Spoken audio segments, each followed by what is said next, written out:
Mr. Marston, I've been hearing about your plans. Have you, Miss McFarland? Yes, from Lee Johnson, to settle here and build a life for yourself. I'm afraid those aren't my plans. See, I already have a life.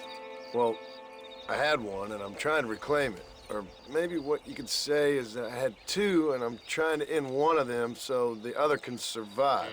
You do so love to talk in riddles, Mr. Marston. Do you do that, I wonder, as a substitute for having anything interesting to say? Probably, Miss McFarland.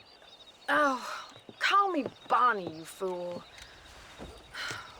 Call me Bonnie. Miss McFarland, I'm married. I have a son. I had a daughter, but she died. Years before that, I rode in a gang. We robbed banks, trains, held people ransom. We killed people we didn't like. Bill Williamson was in that gang.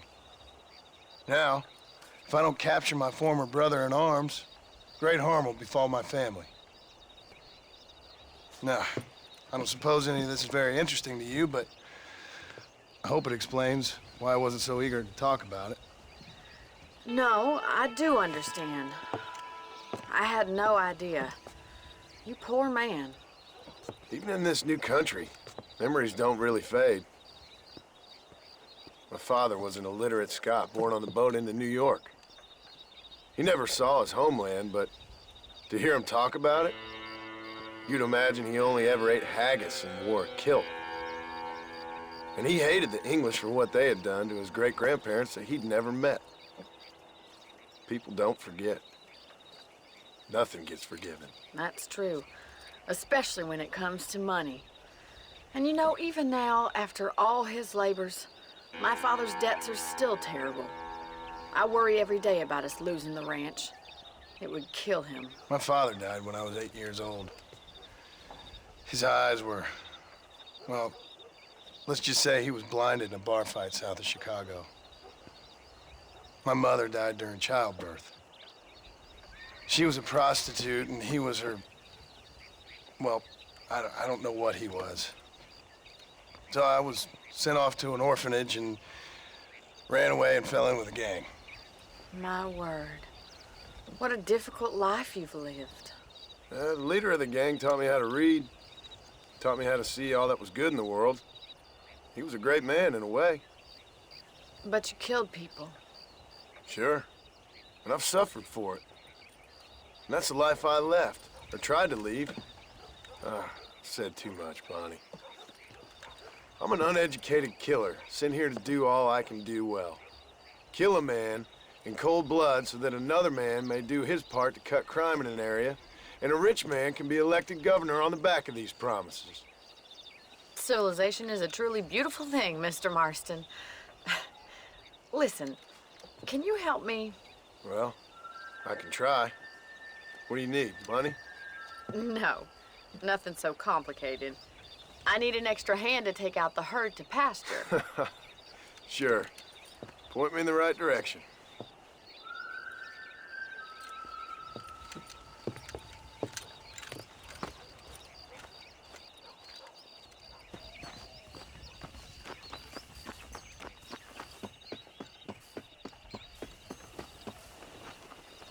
Right. Are you ready to learn how to herd some cows? Ma'am, I would court you good. How do you do, sir? Come on, boy. Thank you for telling me all that back there. It must have been hard for you. Hope you understand now why I've been playing my cards somewhat close to my chest. I didn't know you had a wife and child. Then again, I don't think I ever asked. They're lucky to have a man like you. I ain't so sure about that, but thank you.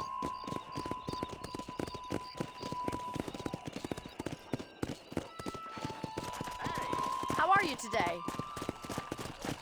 Giddy up!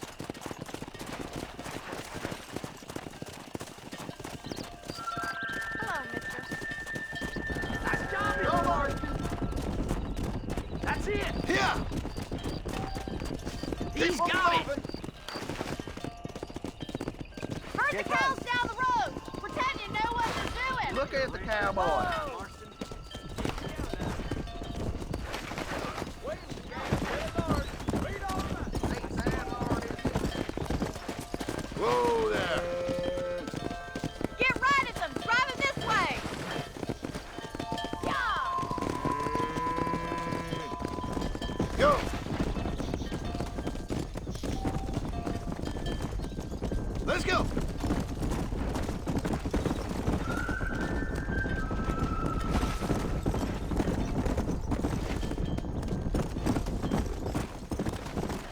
Whoa.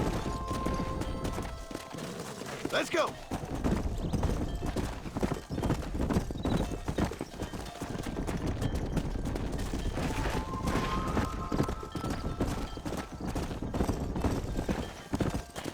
Nearly there.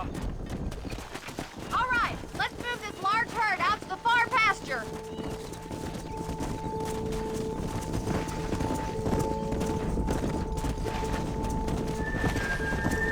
Yeah. Sweep back and forth behind them. Keep them nice and tight.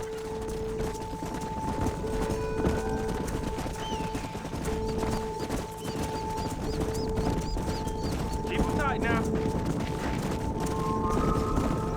Doing great, Mr. Mark. Stay with him. Keep going, Together Mr. now. Marston. Whoa.